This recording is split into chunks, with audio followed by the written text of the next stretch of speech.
सारा जना ये जानता है, यही हमारी पहचान है। संस्कृत से संस्कृति हमारी, हिंदी से हिंदुस्तान। सुप्रभात। आज के हिंदी पखवाड़े के शुभारंभ कार्यक्रम में उपस्थित आप सभी महानुभावों का मैं हार्दिक स्वागत करता हूँ, अभिनंदन करता हूँ।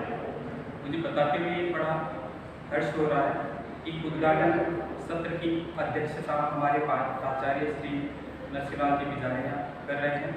कार्यक्रम में विशिष्ट अतिथि के रूप में श्री चांद्रतन जी, स्नातकोत्तर शिक्षक अर्थशास्त्र हमारे साथ उपस्थित हैं। इन सभी महानुभावों का हम एक बार करतल ध्वनि से स्वागत करते हैं।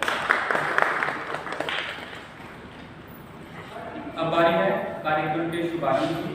इस हेतु में अध्यक्ष महोदय हमारे प्राचार्य जी से निवेदन करता हूँ कि वे माँ सरस्वती की प्रतिमा के समक्ष दीप प्रज्वलन कर और पुष्पांजलि अर्पित कर कार्यक्रम का शुभारंभ करें। साथ ही मैं शिक्षक महानुभावों से भी निवेदन करता हूँ कि वे भी माँ प्रतिमा पर पुष्प अर्पित करें।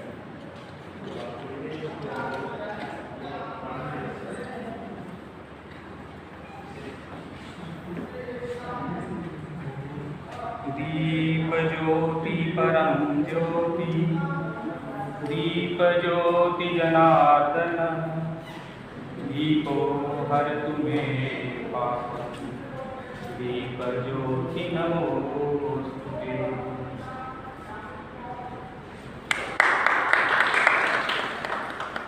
सबसे पहले मैं श्री चांद्रतन जी को आमंत्रित करता हूँ कि इस अवसर पर वे दो शब्द कहें। धन्यवाद अभिनंदन सर, माननीय प्राचार्य महोदय और मेरे विद्वान मित्रों। हिंदी पखवाड़ा के तहत आयोजित की जाने वाली सभी गतिविधियों में हमें बच्चों को भाग लेने के लिए प्रोत्साहित करना है और यही सबसे बड़ा उद्देश्य है यह पखवाड़ा मनाने का। आप सभी का इस हिंदी पखवाड़ा कार्यक्रम में आप सभी का हार्दिक स्वागत और अभिनंदन है।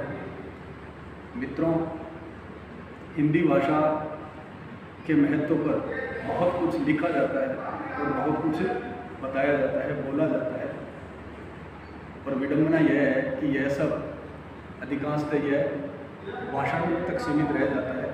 लेकिन केंद्रीय विद्यालय संगठन में हिंदी भाषा पर पूर्णतः जोर दिया जाता है, बल दिया जाता है और इसी कारण शिक्षण गतिविधियों में हम हिंदी और अंग्रेजी दोनों भाषाओं का समान इस्तेमाल करते हैं, प्रयोग करते हैं।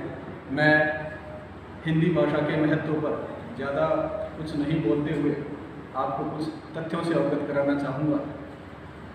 सबसे पहले तो हिंदी दिवस के रूप में हमने 14 सितंबर का दिन क्यों चुना। 14 सितंबर को प्रत्येक वर्ष हम हिंदी दिवस के रूप में मनाते हैं और इस दिन हिंदी भाषा को राजभाषा का, आधिकारिक भाषा का दर्जा दिया गया। संविधान में अध्याय 17 में, भाग 17 में अनुच्छेद 373(1) में हिंदी भाषा को आधिकारिक भाषा का दर्जा दिया गया। इसीलिए हमने यह दिन चुना और इस दिन को हम हिंदी दिवस के रूप में प्रति वर्ष मनाते हैं। हिंदी भाषा बोलने वाले लोगों की संख्या दुनिया भर में 80 करोड़ से अधिक है और करीब 25 देशों में हिंदी अपनी पहुंच बना चुकी है। अधिकांश देशों में अनेक विश्वविद्यालयों में हिंदी की शिक्षा दी जाती है, हिंदी को एक विषय के रूप में पढ़ाया जाता है। तो किसी भी भाषा की उन्नति और प्रगति में उसके बोलने वालों की संख्या उसका बहुत बड़ा योगदान देता है। और अगर हम देश में हिंदी बोलने वालों की संख्या का अनुमान लगाएं तो करीब 75% लोग, जिसमें 43% लोग जो हैं उन्होंने हिंदी को अपनी मातृभाषा के रूप में स्वीकारा है और वो इसका प्रयोग करते हैं। यह जनगणना 2011 के आंकड़ों के अनुसार है। मित्रों, हिंदी की उन्नति और प्रगति के लिए हम सभी संकल्प लें और इन्हीं आशाओं और इन्हीं कामनाओं के साथ आप सभी को बहुत बहुत धन्यवाद। पखवाड़े के अंतर्गत बहुत सारी प्रतियोगिताओं का आयोजन भी किया जाएगा। उसकी सूची सभी कक्षाओं को दी जा चुकी है। इसमें अभिभावकों के लिए और शिक्षकों के लिए भी प्रतियोगिताएं रखी गई है। मैं आप सभी शिक्षकों से अनुरोध करता हूँ कि बच्चों को इन प्रतियोगिताओं में भाग लेने के लिए प्रोत्साहित करें, अभिभावकों को भी प्रोत्साहित करें और आप स्वयं भी इनमें बढ़ चढ़ करके भाग लें। तभी हिंदी पखवाड़ा मनाने का जो है उत्साह वो दिखाई भी देगा और इसका जो उद्देश्य है वो भी पूर्ण होगा। अब ज़्यादा समय नहीं देते हुए मैं माननीय प्राचार्य मोदी और आज के अध्यक्ष महोदय सबको आमंत्रित करता हूँ कि आप आएँ और कार्यक्रम को संबोधित करें। आप सभी को नमस्कार।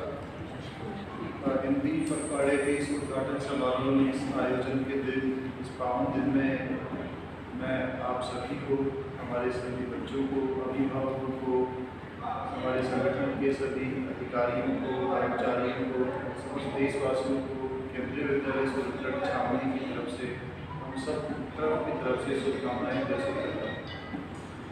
बहुत कुछ चीज़ें आपको फेमस बताई।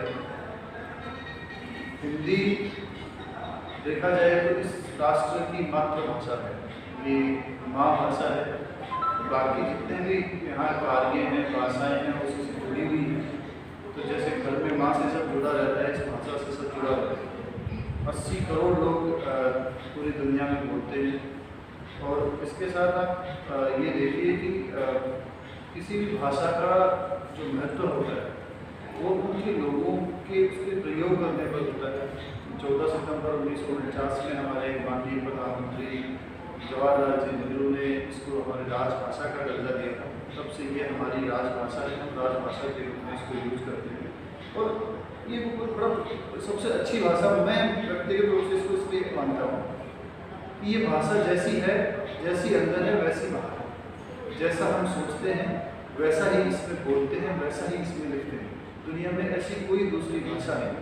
और ये हम एक भारतीयों की पहचान है, हम भारतीयों का विश्वास है कि हम जैसे अंदर से होते हैं वैसे ही बाहर से रहते हैं। जैसे हम में किसी तरह का दोहरापन नहीं होता, इस भाषा में भी किसी तरह का दोहरापन नहीं है, इसलिए एक ईमानदार भाषा है। दूसरी ये हमारी अपनी भाषा है। देश में जैसे चांद चलता है, लगभग 75% लोग इस भाषा का उपयोग करते हैं। भाषा के लिए हमारे पास 375 जो अनुच्छेद उन्होंने बताया, जिसके तहत हम राजभाषा का काम करते हैं।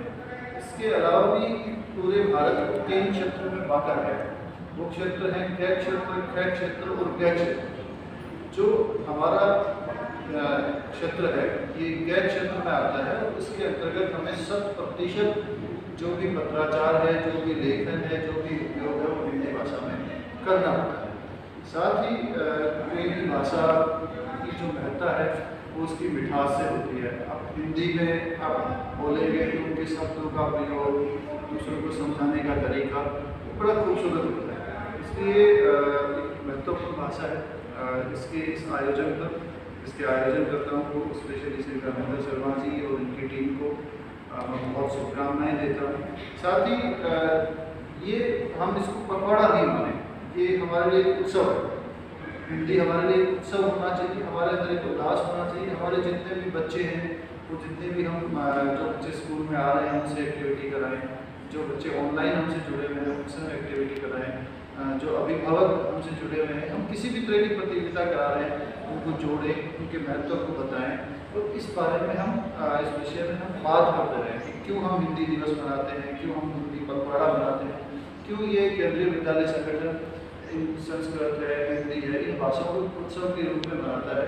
क्योंकि ये हमारी विरासत है, ये वो है जो हम पुरखों ने दिया। इसलिए बहुत सारी शुभकामनाएं आप सभी को, हमारे बच्चों को। और ज़्यादा कुछ नहीं बोलते हुए कि सभी आयोजन बहुत अच्छे से करने हैं हमें। अधिकतम बच्चों को इसमें हमें भागीदार बनाना है, जिससे इसके जितने भी महत्व हैं उस पर हम बच्चों को समझा सकें, अभिभावकों को समझा सकें।